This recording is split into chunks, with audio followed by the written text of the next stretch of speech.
Aqui, abram as Bíblias de vocês em João, capítulo de número 15, por gentileza. Aqueles que puderem, que tiverem aí a Bíblia, seja a Bíblia mesmo em papel ou em formato eletrônico, a maneira que você preferir. João, capítulo de número 15, nós vamos ler versículos de 1 a 7, e eu gostaria que de uma forma especial hoje, eu sei que nós fazemos isso todos os domingos, mas de uma forma especial você deixasse a sua Bíblia aberta. Se for o telefone, a única coisa que eu vou te pedir é que você coloque ele no Airplane Mode, porque aí você pode ler sem interrupções para você e para todos nós, porque tem pessoas que vêm para a igreja esperando uma ligação de Jesus, então, às vezes Jesus liga na hora do culto para ele, e tem uns toques que é bacana, né? Você já viram os toques de telefone celular? Tem uns que resolvem colocar umas músicas funk, aí entrega o que a pessoa ouve, outros colocam um cachorro latindo, né? Quando o telefone toca, é um latido de um cachorro. Então, se você puder, por favor, deixa aberto, sem interrupção para você e nem para mim.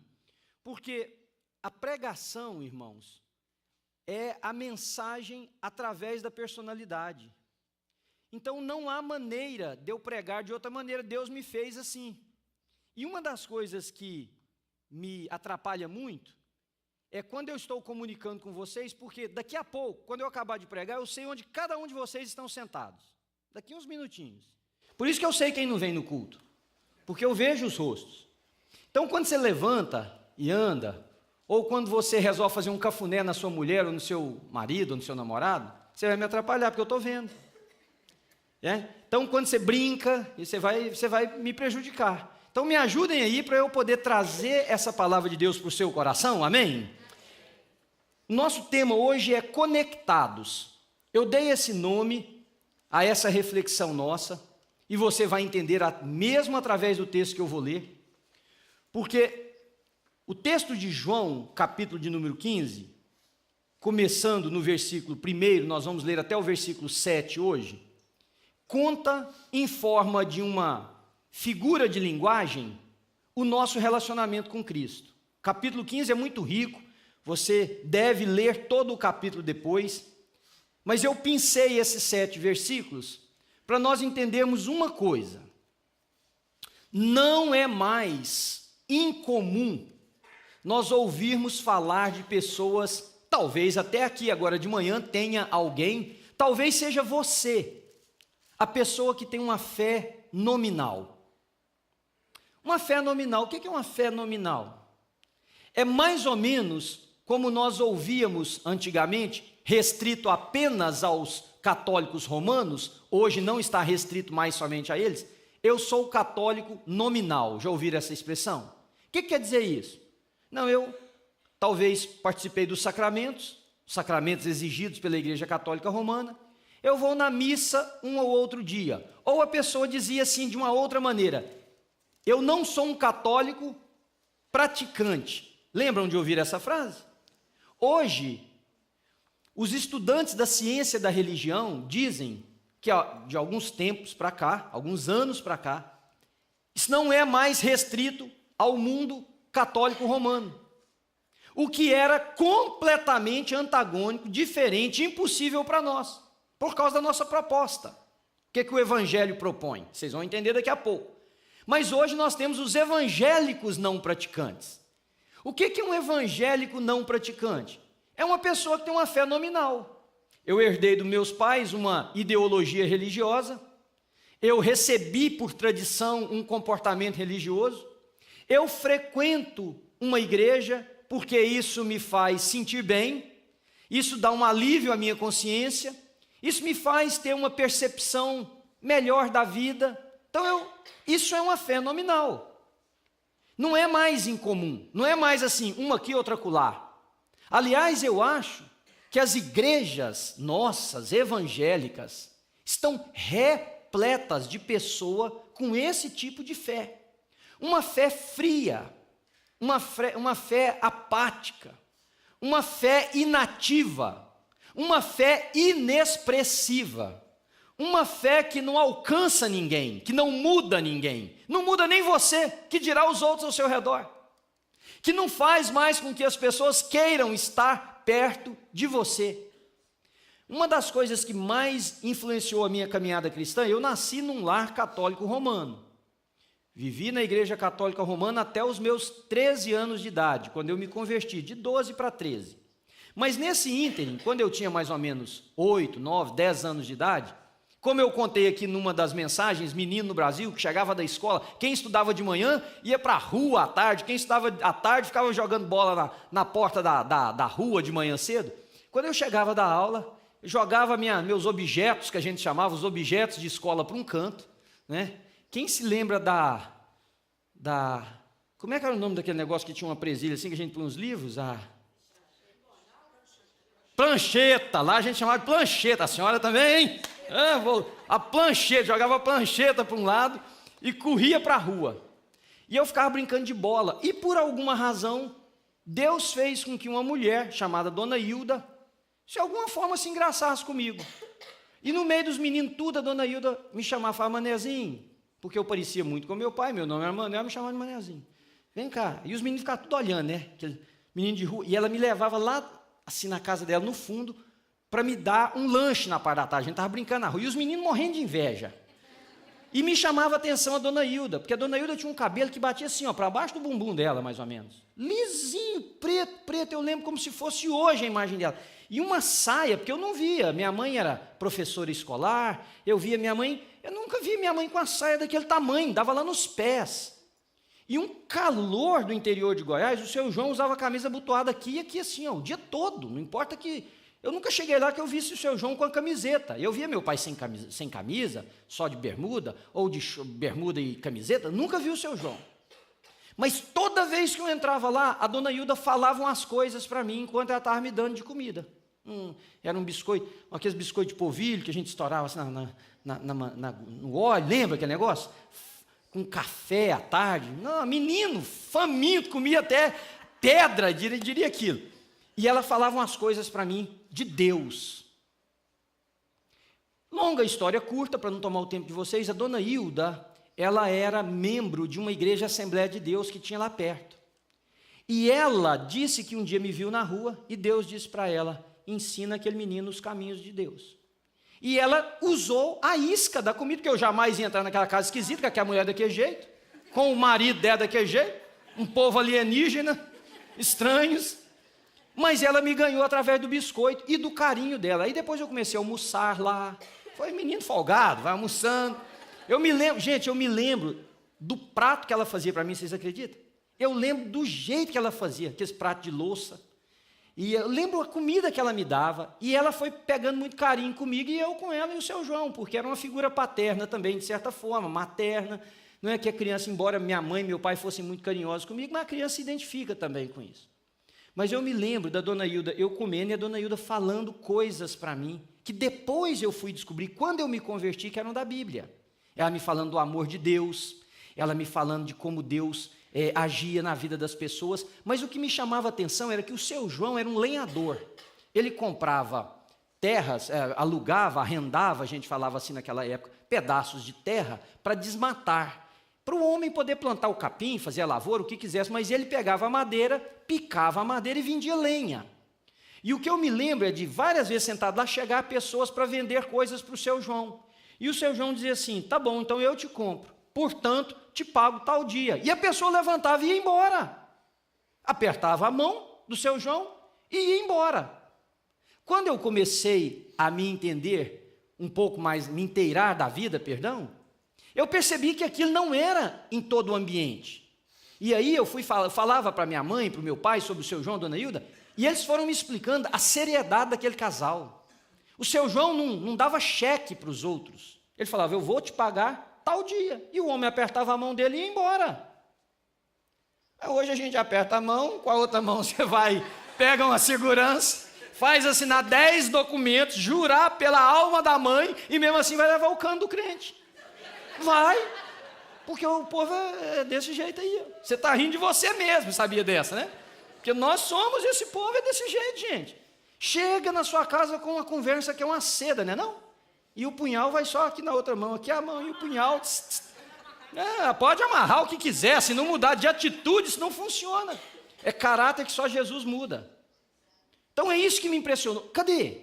esse tipo de fé, que as pessoas queiram estar perto de você, que eles admirem o seu casamento, que eles percebam os seus filhos, que eles queiram ter a sua companhia, que eles apertam a sua mão e dizem, está feito, tal dia, that's it, está pronto. Não precisa mais nada, você falou, não falou? Me olha aqui nos olhos, você falou? Então está feito. Cadê? Essa fé que transforma, e agora vamos para o texto, ler o texto, vocês vão entender por que eu estou dizendo isso. Jesus diz assim no versículo 1, eu sou a videira verdadeira, meu pai é o agricultor. Ele está usando uma figura de linguagem conhecida da época. A Bíblia, ela traz ensinamentos muito profundos, mas a maioria deles de uma forma muito simples, porque Jesus precisava falar a linguagem que as pessoas entendiam. Naquela época, a videira, a vide, era muito comum, assim como algumas outras árvores, como a oliveira, que a gente lê muito na Bíblia. Jesus usa figuras de linguagem conhecida pelas pessoas para explicar. Olha que sacada genial do nosso Senhor. Eu sou a videira. Eles já ligavam logo o que é aquilo. Uma uva, uma parreira, né? Vou usar uma expressão que talvez não seja muito correta, um pé de uva. Meu pai é o agricultor, porque existe um trabalho que tem que ser realizado na videira pela mão daquele que sabe, o agricultor. Todo ramo que estando em mim não dá fruto, ele corta. Ele quem? O pai. Ele corta. E todo que dá fruto, ele poda, para que dê mais fruto ainda. Vocês já estão limpos pela palavra que lhes tenho falado. Versículo 4. Permaneçam em mim, e eu permanecerei em vocês. Nenhum ramo pode dar fruto por si mesmo, se não permanecer na videira. Vocês também não podem dar fruto, se não permanecerem em mim. Eu sou a videira. Agora ele vai explicar o que ele disse antes. Ele falou que há ramos que precisam ser cortados, e há ramos que precisam apenas ser aparados. Nós sabemos disso aqui. Eu estava conversando ontem com uma pessoa que me contou que aprendeu muito sobre jardinagem e como ele consegue fazer uma planta que está não indo bem, revitalizar. E ele me disse assim, a primeira coisa, pastor, é descobrir os ramos que estão roubando seiva daquela planta, que não tem vida mais neles, e cortar, para que a planta possa ficar saudável e robusta. Eu sou a videira, vocês os ramos. Ramos, dentre os quais, não está aí no texto, só estou explicando para vocês, ramos, dentre os quais alguns serão cortados, outros serão podados, aparados, cuidados, para eles poderem dar mais fruto ainda, é o que diz o texto. Se alguém permanecer em mim e eu nele, se alguém permanecer em mim e eu nele, esse dá muito fruto, pois sem mim vocês não podem fazer coisa alguma. Se alguém não permanecer em mim, será como o ramo que é jogado fora e seca. Tais ramos são apanhados, lançados no fogo e queimados. Tem uma figura de linguagem aqui muito interessante, apocalíptica. Tem uma figura de linguagem aqui que mostra o fim. Quando nós lemos na Bíblia que fala que naquele lugar haverá choro, pranto, ranger de dentes, quando a gente pinta aquela figura daquele lugar chamado inferno, daquele lugar de tormento, ele está associado a esse fogo incessante, que tinha a ver com um lugar perto de Jerusalém, onde os judeus queimavam o lixo dia e noite. Era um lugar de tormento, de mau cheiro, de fogo que não cessava. Essa ideia está aqui, no ramo que será lançado fora, porque está seco, porque não tem vida, porque não produz nada, porque não gera saúde para aquela planta, porque não dá frutos, porque não alimenta ninguém, porque não traz beleza. Ele vai ser cortado porque ele está estragando aquela planta, vai ser jogado fora e vem um agricultor, junta todos aqueles ramos secos, joga fora e ateia fogo. É a mesma linguagem. Versículo 7. Se vocês permanecerem em mim e as minhas palavras permanecerem em vocês, pedirão o que quiserem e lhes será concedido. 4 ensinamentos para nós aqui hoje de manhã, para nós pensarmos sobre essa questão dessa fé nominal. Será que você vive essa fé? Será que você tem esse tipo de fé que eu estou dizendo aqui, que é altamente condenada nesse texto? Uma fé que não causa impacto em ninguém. Você, sua família, sociedade. Irmãos, pensem comigo.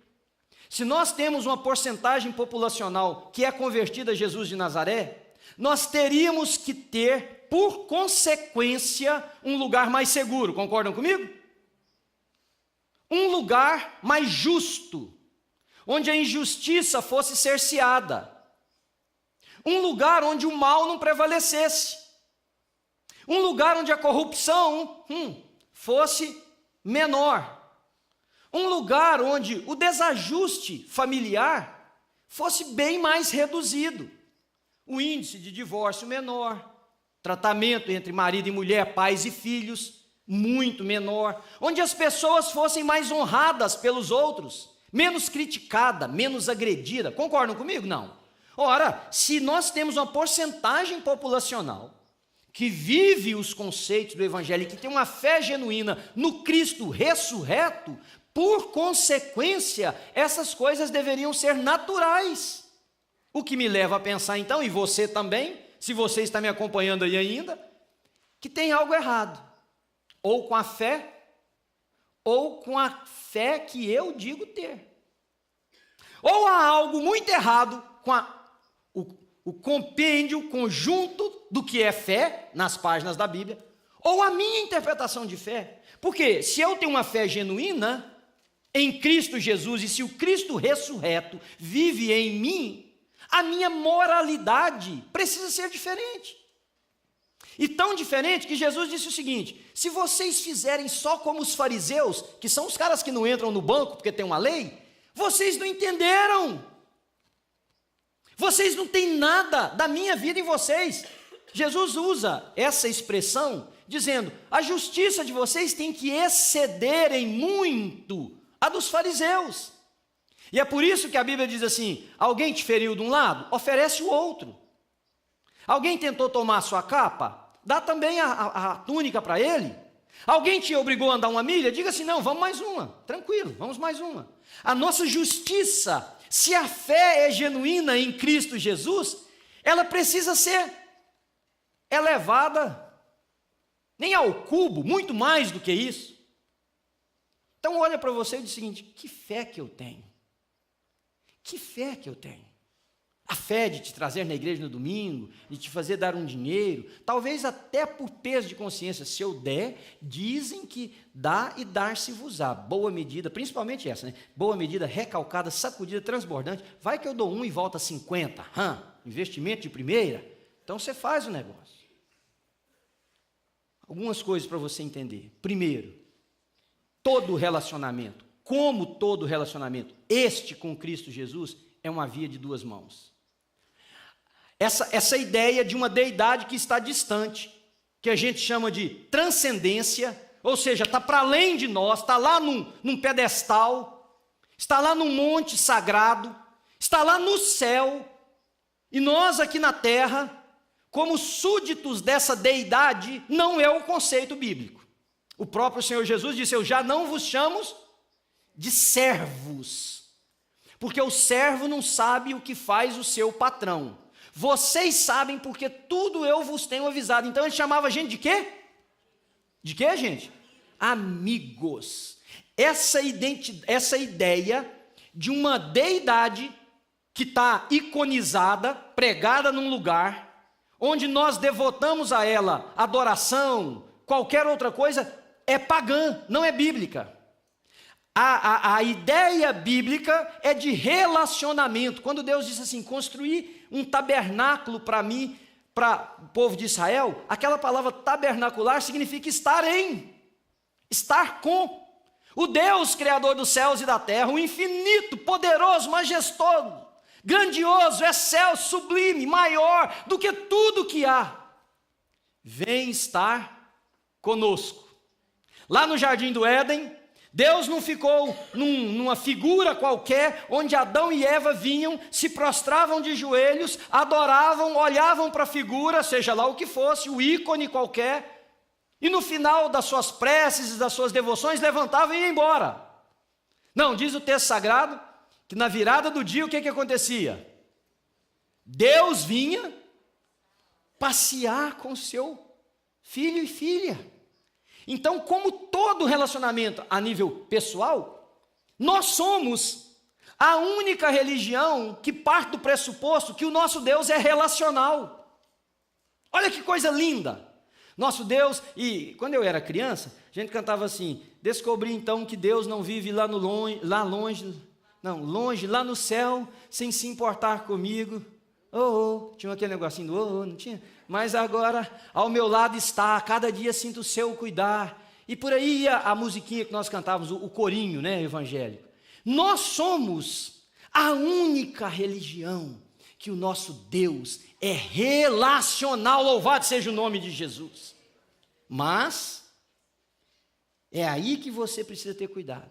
Porque se é relacional, você está realmente tendo uma relação com Jesus? Veja quantas vezes o texto fala, versículo 4: permaneçam em mim, e eu permanecerei em vocês. Se alguém está em mim, ou permanecer em mim, versículo 5. Versículo 7, se vocês permanecerem em mim, e as minhas palavras em vocês. Jesus está dizendo o seguinte: assim como naquela videira, que os ramos emanam daquele tronco e permanecem nele, o cristianismo é uma religião de relacionamentos, para que a nossa fé possa ser uma fé ativa. Permanecer em Cristo, se você interpreta isso como o cumprimento de regras da religião, vai chegar um dia que o cumprimento dessas regras não te sustenta mais, não anima o seu coração, não estimula a sua vida, não chega nos seus filhos, não alcança a sua mulher, não alcança o seu marido, não muda a cidade que você está e te torna um cético. Ora, pensa um pouquinho. Quantas pessoas vocês conhecem que dizem assim: minha fé está fria? Quantas vocês conhecem? Quantas pessoas, quem permanece com eles, diz assim: eu nem sabia que esse camarada ou essa mulher, se não fosse olhar pelo que eles dizem, que eles seriam cristãos. Então você precisa entender que que cristianismo é uma religião de relacionamento. Ela não é de cumprimento de dogmas, ela não é de cumprimento de regras, ela não é de vir à igreja e bater ponto, ela não é de dar dinheiro, ela não é de cumprir papel eclesiástico, ela não é. Assim como os meus amigos, eu preciso sentir falta deles, eu preciso querer tomar um café com eles, eu preciso bater papo com eles, eu preciso ganhar deles no dominó, por exemplo, eu preciso, sei lá, andar de bicicleta com eles. Se você se diz cristã, você precisa de relacionamento com o seu Cristo. Diz amém para mim? Com o seu Cristo. Segundo, todos nós corremos um grande risco em relacionamento, que é uma moda da nossa época. Alguém me disse assim esses dias para trás: eu conheço demais o fulano. Aí eu perguntei: esclarece demais para mim, explica demais. Porque eu conheço demais algumas pessoas aqui da igreja que convivem comigo há 15 anos. Conheço demais, há 10, há 9, a gente conversa, passeia juntos, come juntos, e mesmo assim de vez em quando você tem uma surpresa, não tem não? Você fala: puxa, achei que eu conhecia. Tem umas surpresas assim na vida. Explica para mim o que você acha que é demais. Não, é meu amigo no Facebook, tem 6 anos. Falei: onde é que mora? Não sei. O que faz da vida? Também não sei. Quais são os hobbies dele? Não sei. Quer dizer, eu não sei, é uma amizade de não sei. O que eu quero dizer para vocês? O perigo que nós corremos é de transformar Cristo num relacionamento de segunda mão. Lembra quando eu e a Ana nos casamos? Eu estava louco para casar com a Ana, né? Então, eu trabalhava, eu casei com 19 anos e meio, eu era menino para os conceitos de hoje. Daquela época eu já tinha que ser homem há muito tempo. Mas eu queria tanto casar com ela que eu disse para ela assim: olha, se eu passar no concurso do banco, aí eu tenho dinheiro para sustentar a casa, nós vamos casar. E dito e feito, estudei feito um doido, e passei. No dia que eu passei, fui lá e pedi ela em casamento. Só que de passar no concurso e pedir ela em casamento, tem uma coisa entre que se chama gastos relacionados ao casamento e a se ter uma casa. Então, quando finalmente tudo se concluiu, nós precisávamos de uma casa com móveis. Aí nós fomos comprar móveis de segunda mão. Lembra de quando você fazia isso? Já fez isso na vida? Comprar um móvel de segunda? Já passou pela mão de alguém. E no nosso caso tinha sido um cara que casou, foi mal sucedido no terceiro mês de casamento, ainda bem que estava mais novo. E o povo ainda ficava assim, você vai comprar, o casamento desse cara acabou por traição, você vai comprar isso? Olha, gente, esse trem não vem pregado nos móveis, não. Não é assim, você abre a geladeira e, traí minha mulher. Não é assim, não. Não é assim, não. Mas móvel de segunda mão. Talvez até aqui, olha, quando nós chegamos aqui também, eu e a Ana, a gente comprou muita coisa que ia nesses lugares que vendiam coisas usadas, baratos para a nossa condição de vida da época, e talvez você fez isso. O que é o perigo? O perigo é que hoje nós estamos criando pessoas que têm relacionamento com Cristo de segunda mão. É o relacionamento, é o evangelho só através do meu pastor. É o evangelho só através do cara da internet que você ouve, que você nem sabe se ele é realmente pastor. Porque é igual foto de perfil de Facebook, tem gente que põe uma foto lá e fala, gente do céu, vai ser bonita assim lá longe. Mas você fala, mas eu conheço a pessoa. Vocês acreditam que tem gente que põe foto de perfil do Facebook que não é a dela? Vocês sabiam disso, não? Não? Eu vou te apresentar algumas. Ou então pega uma foto quando ela tinha 17 anos de idade, faz um Photoshop nela, bota lá, está com 50 e ela vai por retada hoje. Como dizia um cara lá em Goiás, diferenciou demais da conta. E tá...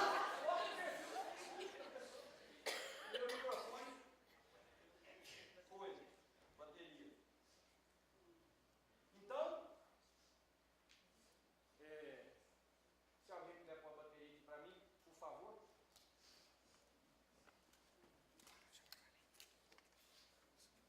Enquanto ele pega, deixa eu tentar recobrar meu pensamento aqui para ensinar. Então, a questão do relacionamento de segunda mão é que você está me ouvindo e achando que a sua fé pode ser alimentada apenas pela pregação dominical que eu faço, ou pela explicação que eu te dou do que é o Evangelho de Jesus. Hoje nós temos cristãos, e eu não acho que aqui seja tão diferente dos outros lugares, aqui no nosso meio, que, por exemplo, não leem a Bíblia. Não conhecem a Bíblia por si. Conhecem a Bíblia e o que a Bíblia diz pelo que o pastor prega. Vocês, por exemplo, o que vocês leram da Bíblia da semana passada para cá? E isso é um problema sério. Jesus diz o seguinte, vocês precisam estar em mim e eu estar em vocês. Jesus não sugeriu apenas que nós estivéssemos nele, sugeriu que as palavras dele permanecessem em nós. Eu não posso conhecer a Cristo pelo que o meu pastor ensina na igreja.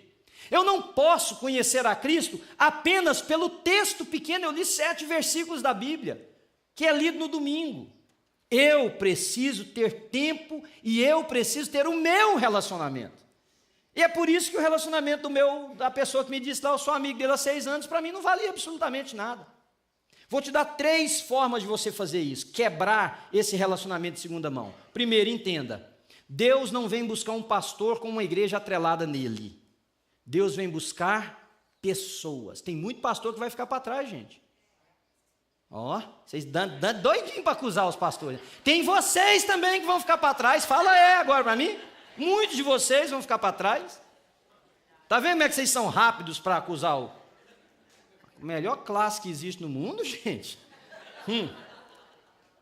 Não vem. Deus vem buscar pessoas que foram lavadas e redimidas pelo sangue de Jesus. Filhos e filhas de diferentes cor de pele, formato dos olhos, língua que fala, mas que foram lavados e redimidos no sangue do Cordeiro. Povo chamado filho. Então você precisa ter o seu relacionamento com Jesus. Você precisa entregar sua vida a Jesus, não ao pastor da sua igreja, não à sua placa denominacional, a Jesus. Jesus, entra na minha vida. Toma conta de tudo que eu sou. Converte o meu coração a ti. Perdoa os meus pecados. Quebra essa vida errônea que eu vivo. Me encha com teu espírito. Me perdoe. Me ajude a andar contigo. Você precisa ter esse encontro. Segundo, Pare. Nessa vida louca, cheia de correria, que ninguém tem tempo para nada, você não pode não ter tempo para o seu Senhor. Pare. 2 minutos, 3 minutos, 5, meia hora, todos os dias. E fale com Deus. Fale com Deus. Mas não é falar assim, Senhor, lá vai eu para a luta de novo, abençoa. É quase uma benzição. Não. Senta para comer. Gente, alguém ora aí para a gente poder comer. Parece que tem uma cerca entre você e o prato. A hora que alguém ora, a cerca cai e vai a boiada comer. Não, oração não é isso, é entrega, é gratidão. Senhor, obrigado por esse alimento que eu tenho, fruto da tua graça, da tua presença diária na minha vida. Se você não fizer isso, você vai ter uma fé de segunda mão. Terceiro ensinamento, seja sincero. Senhor Deus, excelente Criador do universo. Para com isso. Para com isso que você não fala assim todo dia, fala. Você chega para sua mulher e fala assim, excelentíssima senhora fulana de tal, eis que tenho um profundo desejo de dar-te um beijo. É assim? Não, você avança na bichinha logo e dá um beijo. E se a rejeição não for forte, você vai adiante, não é não? Seja sincero, abre o seu coração. Senhor, tem misericórdia de mim. Olha aqui para a minha vida. Senhor, tem tanta coisa má dentro de mim. Eu tenho tanto pensamento, tantos pensamentos, desejos, inclinações, que não tem nada a ver com o Senhor, nada. Porque Deus está vendo. Você está sendo hipócrita com aquele que tudo vê. Por isso que Jesus diz, quando vocês orarem, faz o seguinte, não seja igual aos religiosos, não, que querem ficar em pé na frente, e nada de orar em pé, e nada de... Porque aí tem gente que diz o seguinte, aí está vendo, eu não posso orar na igreja. Nada disso, querido. Jesus está usando um comportamento hipócrita, que fica em pé, que bate no peito, que usa frase bonita, para impressionar os outros. Pessoas ou falam, rapaz do céu, não posso orar nunca. Perto de um cara desse aí que ora, de uma mulher dessa daí, não posso orar nunca. Não, Jesus disse, entra para o teu quarto, fecha a porta, e ali dentro você rasga o verbo, seu coração com o seu pai. Senhor, eu tenho taras aqui, eu tenho desejo, eu tenho coisas na minha vida, eu tenho ódios, eu tenho mágoa de fulano, eu tenho dor contra ciclano. Senhor, aquela coisa que me fizer não sai do meu peito, tem misericórdia de mim. Isto é uma fé genuína, verdadeira, sincera e que vai te transformar. Senhor, eu tenho medos, porque hoje nós vivemos uma religião que ninguém pode ter medo. Esses dias para trás uma pessoa falou assim para mim, pastor, ela não é daqui, eu estava num outro lugar. Falou, pastor, vou te ensinar uma coisa para você para esse vitiligo. Falei, ensina, meu irmão, porque eu já aprendi 50 mil. Até beber leite de onça parida no segundo dia. Fala para mim, o que é para mim fazer? Você tem que dizer assim, esse vitiligo não é meu. Falei, ele é de quem? Da sua mãe. Hã? Não, brincadeira, não falei isso para o cara. Não, pastor, todo dia você tem que dizer assim, Senhor, esse vitiligo não é meu. Aí eu olhei para ele, brincadeira, falei, eu passei ele para quem? Quem é o candidato? Não, gente, porque tem umas receitas, não tem? Você tem que abrir seu coração para Deus. Aquilo que se você está chateado com alguma coisa, fale com Deus, porque senão você vai ser uma estatística nessa videira, um ramo seco que um dia, irmão, preste atenção em mim, um dia vem uma tesoura e corta, porque pertencer à igreja não vai te salvar. Conviver no mundo religioso não vai salvar você daquele dia. Aliás, disseram para Jesus, Senhor, nós fizemos coisas mirabolantes, nós demos dinheiro, nós expulsamos demônios, nós fizemos tudo. E aliás, no teu nome. Jesus vai dizer, olha, pode até ter sido o meu nome, mas eu não conheço vocês. Quem são vocês?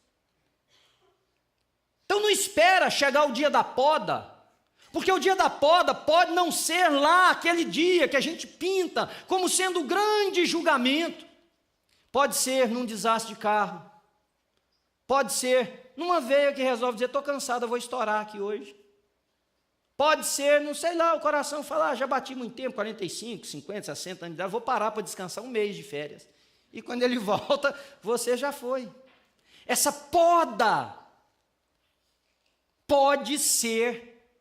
E falar isso é ruim, porque você já fica olhando para mim assim, ó, pensando, o cara vai jogar uma praga em mim, né? Não, que você viva 280 anos de idade, tá bom? Mas pode ser que aconteça mais cedo. Muito bem. Terceiro, você precisa entender que o próprio Senhor Jesus não é o pastor da sua igreja que está dizendo que vida desconectada dele é vida estéril. Não sou eu que estou dizendo, versículo 4 diz isso. Nenhum ramo pode dar fruto por si mesmo se não permanecer na videira, versículo 4. Ramo permanecer na videira, seiva passar da videira para os ramos, ramo dar flor, ramo dar fruto, ramo saudável. Versículo 5, pois sem mim vocês não podem fazer coisa alguma. Eu plantei 4 pés de uva lá em casa, está indo para o 6º ano, até agora a uva que é bom, não vi, 5º ano parece. E eu ficava olhando para aquela uva, ela bonita, cheia de galho para tudo quanto é lado e nada de fruto. Aí eu fui no italiano, que tem uma floricultura lá num determinado lugar, que tem uma parreira, olhando a parreira dele, cobiçando a parreira do vizinho, devia ter esse versículo, não cobiçarás a parreira alheia, porque eu fui lá e cobicei, estava bonito, o tronco grossão, cada folha, uva daquele tanto. E o miserável ainda me fez figa, falou, só dessa parreira aqui eu faço não sei quantos litros de vinho, não sei mais o quê. Falei, tomara que ela seca o mês que vem. A vontade de falar, porque a gente está aqui numa luta miserável para fazer o trem render. Aí eu falei para ele, a minha não dá nada. E eu comprei as mudas dele. Ele foi e falou assim para mim, sem ir lá em casa, ele falou assim, eu sei o que você está fazendo de errado. Como é que está a sua parreira? Eu falei, está linda. Ele falou, esse é o problema. Parreira linda não dá flor. Já viu parreira bonita? É tudo toquinho cortado assim, pequenos os galhos. Eu falei, como assim? Ele falou, você vai fazer o seguinte, vai lá na sua casa, foi o ano passado. Corta a sua parreira, larga só o tronco dela e de mais ou menos tempo em tempo você larga um pedacinho de pau assim que você vai cortar. E daí? Falou, você vai ver o ano que vem. Beleza. Cheguei lá, peguei uma escadinha, botei e comecei o trabalho. E a dona Ana me olhando pela janela. Quase que ela corta eu da existência lá de casa. Porque a mulher é assim, mulher. Não só a minha, todas. Elas ficam assim, você vai cortar? Mas vou. O homem te ensinou? Ensinou. E se ela morrer? Mas morreu, não foi eu que matei, eu estou fazendo. Não é assim? Parece que elas ficam torcendo assim, elas querem que você faça a coisa, mas ai de você se der errado, é assim não? A gente fica assim, entre a cruz e a espada, porque não está dando fruto. Aí cada vez que eu cortava, eu falava, se você morrer. Mas fui podando. Olha, a minha não deu fruto ainda esse ano, porque não está na hora. Mas ela engrossou. Os galhos melhoraram, e eu voltei lá, o cara falou, não, você vai ver, mais um ano você dá uma dessa nela, que você vai ver que parreira que você vai ter. Queridos, se nós não entendermos que vida desconectada de Cristo é vida estéril, nenhum de nós vai mudar a nossa fé. Ele disse, se esse ramo não vier, e eu copiei uma frase de um teólogo espanhol que eu gosto, que eu quero ler para você. Olha o que ele escreveu. A forma com que muitos cristãos vivem a sua religião, sem uma união vital com Cristo Jesus, não subsistirá por muito tempo e será fatalmente reduzida a uma prática folclórica que não levará as boas novas do Evangelho a ninguém e principalmente para ele. Que é isso? Se não aprendermos a viver com um contato imediato, genuíno e mais apaixonado com Jesus de Nazaré, a decadência do nosso cristianismo pode converter-se em uma enfermidade fatal. Tem muita gente. E aí o apóstolo Paulo disse à igreja em Corinto, por isso que tem muitos entre vocês que estão dormindo, e muitos que já morreram. Tem gente na igreja morta, galho seco, ramo seco. A seiva de Cristo não corre mais nele, o que Cristo ama não mexe mais com o nosso coração, não tem paixão, não tem entrega, não tem brilho nos olhos. E aí, como é que eu faço isso então? Eu já vou terminar por causa do nosso tempo. Só um encontro verdadeiro com Jesus nos dá uma fé autêntica. A maioria de nós tenta colocar a fé em pelo menos 4 ou 5 categorias, e eu vou tentar brevemente explicar elas para vocês. Primeiro é o sentimentalismo. Eu não estou sentindo mais que eu tenho fé em Jesus. Vou te dar um exemplo. Você já sentiu que você não ama mais o Senhor? Ninguém vai responder, né? Porque tem isso, ninguém pode ser genuíno também nos dias de hoje. Então euzinho, para ser crucificado depois por vocês. Eu já senti que tinha dia que eu não amava a Ana. Porque ela me fez raiva. Ou a sua não faz raiva no você? A minha faz. Em 30 anos ela deve ter feito só 2 vezinhas, mas fez. Gente, sentimento. Tem dia que eu já quis largar essa igreja. Não vou ser mais pastor daquele povo. Miserável aquele povo. Gente esquisita. Gente que você faz o que você pode. E a pessoa vem e te puxa o tapete com a cara desse, com um sorriso aqui na tela. Quem aqui é filho de pastor sabe que se o seu pai foi sincero, ele já teve jeito que falou assim, vou largar aquele negócio chamado igreja. Mas eu estou aqui. E se Deus me der graça, daqui um mês daqui 48 dias eu faço 30 anos de casado. Quer dizer, não larguei da dona Ana. Estamos firme e forte nas paradas da vida. Estou aqui pastoreando você. Até agora. Louvado seja o Senhor Jesus por causa disso. Mas nós não podemos transformar a fé num sentimentalismo. Não, eu não sinto mais que eu amo a Deus. É bonitinho. Eu não sinto mais que eu tenho fé. Você quer sentir como? A fé é a firme convicção das coisas que a gente não vê e a certeza dos fatos que nós esperamos. Então ela é totalmente a parte de sentimento. Porque se eu não sinto, se eu não vejo, é difícil para mim sentir. Mas fé eu creio tanto que aquilo que não existe passa a ter vida por causa da fé que gera isto no meu coração. Então você sente, você tem, seu coração enche de alegria, você chora, você arrepia momentos, você grita, você pula, mas fé não tem nada a ver com sentimento, fé é razão. O meu Senhor vive, eu não vejo, eu não toco, eu não cheiro, mas eu sei que o meu Redentor vive e por fim se levantará. E eu estarei com ele na eternidade. Outras pessoas têm uma fé que é muito subjetiva. Não, eu creio em Deus da minha maneira. Bom, qual que é a sua maneira?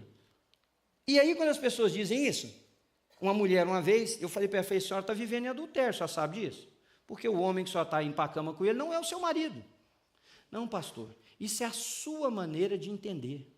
Tá bom, qual que é a da senhora? Não, a minha é que Deus entende as minhas necessidades. Bacana. Mas a senhora acha que a Bíblia apoia isso aí da senhora? Não, mas depende de como o senhor lê a Bíblia. Eu falei, mas só tem jeito de ler de uma maneira, com esses olhos, com aquilo que está escrito no papel. Eu não conheço outra maneira. Subjetivismo. Fé, cada um de nós tem a nossa forma de crer. Tem gente que gosta da nossa forma de crer nesse sentido.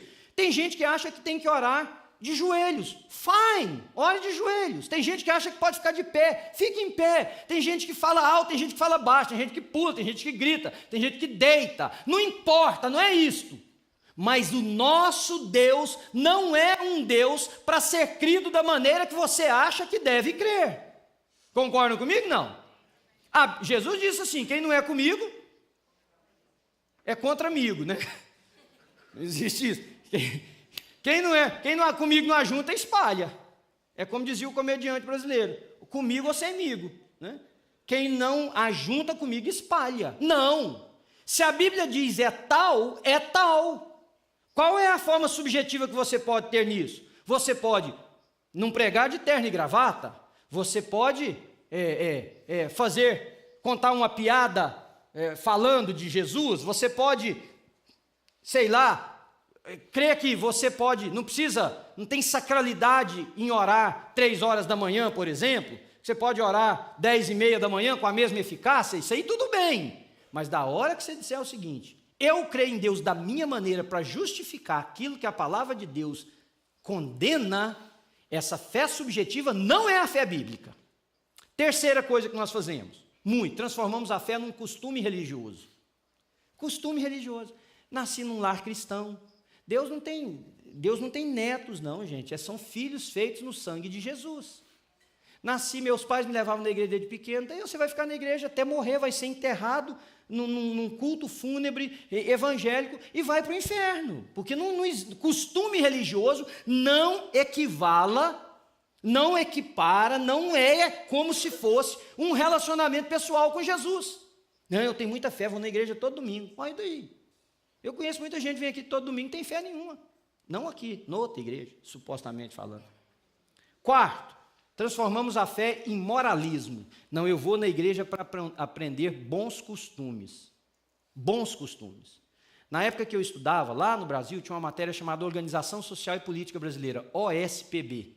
A gente aprendia deveres cívicos, deveres morais, respeito às entidades públicas, o que fosse. A igreja, claro que a hora que o evangelho entra em você, ele muda os conceitos morais e éticos, mas a fé cristã não é uma fé baseada em moralismo, é em resolver um problema que não tem moralidade nenhuma que resolva: o meu distanciamento de Cristo. Essa é a fé genuína, me traz perto. E tem um quinto tipo, que é aquela fé entorpecente, que a pessoa é como se ele bebesse uma droga religiosa para amortecer todas as dores do seu coração, para ele viver mais uma semana. É claro que a fé nos ajuda a vencer os vales difíceis que nós atravessamos, mas a fé genuína diz assim: Senhor, ainda que eu ande pelo vale da sombra da morte, não temerei mal nenhum, porque Tu estás comigo. Eu não entendo as coisas, eu não consigo interpretar de forma correta isso aqui. Senhor, eu estou sozinho. Senhor, eu estou sentindo muita dor. Senhor, eu estou abandonado. Senhor, eu estou triste. Senhor, eu estou com vontade de tirar minha vida, mas eu sei que o Senhor está comigo. E quando eu estou feliz, o mesmo Senhor está comigo. E quando a minha vida está normal, o mesmo Senhor está comigo. Você não pode transformar a sua fé num patuá evangélico para resolver problemas que não te aproximam de Deus. E nem mesmo usar a fé cristã para dizer para os outros: vem para Jesus, seus problemas vão desaparecer todos. Ô gente, eu vim, os meus apareceram todos, na minha vida. E continuam aparecendo. Então não faça isso com a sua fé. Pastor, o que você pretende com essa mensagem sua então? Voltar no início dela e dizer para você o seguinte: se nós tivermos uma fé genuína, nós veremos os desdobramentos dessa fé genuína. Se isso não está perceptível na sua casa, tem alguma coisa errada. Se isso não é perceptível nos seus relacionamentos interpessoais, pode ser que você tenha uma outra fé, que não seja a fé em Jesus. Se você não sente mais nada e diz assim: parei de sentir. Aliás, tem um ditado que diz assim: se você acha que Deus está distante, adivinha quem foi que deu as costas? Foi Ele, fomos nós. Meus irmãos, se vocês continuarem vivendo uma fé de igreja, uma fé de pastor, uma fé de sermão, vocês vão morrer, porque isso não sustenta ninguém. Se você não abrir a Bíblia na sua casa, se você não ler a Bíblia, se você não bater seus joelhos no chão, se você não clamar a Deus, se você não pedir o revestimento do Espírito Santo de Deus, se você não pedir uma renovação pessoal, íntima, profunda, você vai morrer sentado no banco de uma igreja. Ramo seco, está lá. Você olha de longe, acha que faz parte da videira, mas quando você se aproxima, a seiva da videira não corre mais nele. Vai ter que ser cortado. E não tem mais jeito de recuperar. Chega um momento que não tem mais jeito de recuperar. Portanto, primeiro de tudo, aceita Jesus na sua vida, abre o seu coração para Jesus, e Jesus entra na minha vida, arrebenta com essas coisas aqui, tudo que há em mim, seja sincero, verdadeiro, entrega a sua vida a Jesus. E se você já acha que entregou um dia e está sentindo o que eu falei, você fecha os seus olhos e diga: Pai, renova a minha vida. E inicia com Cristo uma caminhada, assim como quando você quer melhorar o seu casamento. Eu preciso sentar com a minha mulher, eu preciso sentar com o meu marido, eu preciso ter um diálogo olhando nos olhos, eu preciso trazer carinho de novo para essa relação, é preciso ter qualidade de tempo. Faça isso com Jesus, antes que a seiva se vá. E tudo o que resta para esse ramo é que o agricultor venha com uma tesoura e separe ele do restante e ser jogado fora. Aquele dia é tarde demais. Hoje não é. Amém? Dá um sorriso para mim que você está quase morrendo aí no banco já. Hoje não é tarde demais. Você pode fazer isso. E eu queria que a gente fizesse isso agora. Nós vamos tirar uns minutinhos para orar. Não vou te pedir para vir à frente, nada, mas eu vou pedir você que feche os seus olhos. Enquanto você está aqui, feche os seus olhos e diga: Senhor, qual é a minha fé no Senhor? Porque as minhas palavras não vão te convencer se o Espírito de Deus não tocar o seu coração agora e não disser, e não te chamar pelo nome, dizer: Manuel, você está sendo um profissional apenas, mais nada. Cadê a beleza da relação comigo? Chamar você pelo nome, Dizer, cadê aquele fogo que ardia no peito? Aquele desejo de amar o que eu amo? Cadê os seus sonhos? Cadê a sua caminhada diária comigo? Cadê os nossos diálogos? Cadê a nossa conversa? Onde você ora e você ouve a minha voz? O que você conhece de mim? Cadê a minha palavra que eu deixei para você? Eu permanecerei em vocês através das minhas palavras. Manuel, cadê a sua leitura diária da Bíblia? Você precisa permanecer em mim e eu em você. Pergunte isso para Deus agora, Senhor, para onde foi minha fé? O que aconteceu comigo? Senhor Jesus, eu espero que essa manhã seja uma manhã de transformação para a nossa vida, no nome poderoso do Senhor, ó Deus. Que os meus irmãos e irmãs aqui tenham sido profundamente alcançados pela tua voz, não pela minha, pela tua voz, Senhor. Tenham sido desafiados, algo tenha caído diante dos olhos deles, eles tenham sido confrontados, alguns, ó Deus, de forma mais profunda, outros tenham sido acordados, Senhor, mas em todos nós eu te peço, Espírito de Deus, renova a nossa vida nessa manhã, renova a nossa caminhada contigo, renova a nossa fé genuína. Senhor querido, como que nós podemos viver? A nossa igreja não pode existir para ser um ícone religioso numa esquina de uma cidade. Nós queremos ser um fundamento na esquina da vida de alguém. Nós queremos causar impacto por existirmos, pelo que fazemos na sociedade.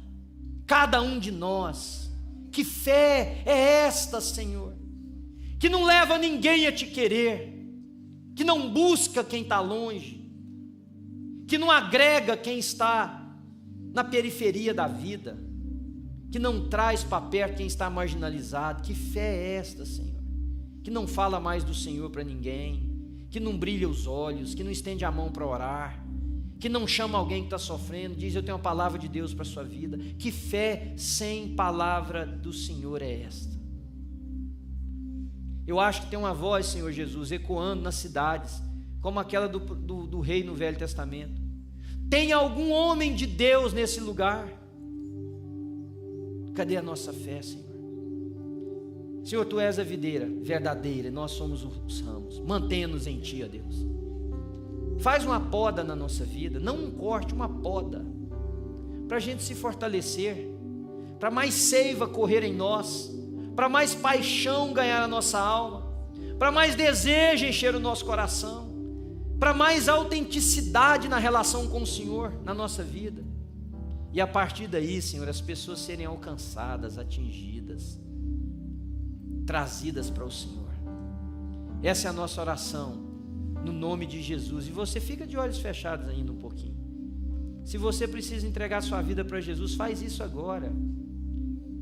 Agora, simples assim. Você está aí orando e diz, Senhor, entra na minha vida, Senhor, me ganha para Ti, perdoa os meus pecados, muda a minha existência, Senhor. Esse conceito, essa fé subjetivada que eu tenho, de achar que o Senhor é um marionete nas minhas mãos, e eu creio do jeito que eu quero, vivo do jeito que eu quero, e digo que eu creio no Senhor. Me perdoe por isso. Diga isso para Deus agora. Entra no meu coração, Senhor, dá uma fé autêntica, genuína, e me traz para o Senhor. Me perdoe, me dê vida eterna, vida, seiva correndo todos os dias da minha vida, nas veias da minha espiritualidade. Senhor, abençoe a New Life, os irmãos que aqui congregam, quem vai ouvir essa mensagem depois. Causa um impacto, Senhor, para a Tua honra e a Tua glória, de nos transformar em pessoas apáticas para uma fé genuína e transformadora, no nome de Jesus. Amém. Amém. Agora, se você